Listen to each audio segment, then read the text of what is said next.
Hello YouTube, this is a bit into tearing down the engine.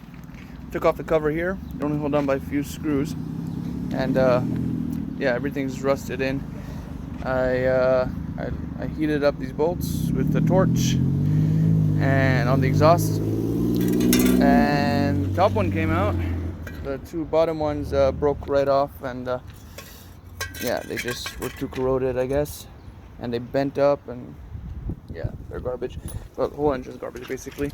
This bolt, I've never seen this happen before, with a regular Phillips screwdriver. I put a Phillips number screwdriver in, and turned it, and the bolt head snapped on me, on a Phillips screw, which is pretty interesting.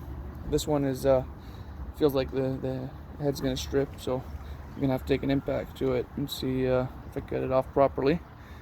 And it's just a lot of oil and a lot of mess and corrosion, but it's coming apart.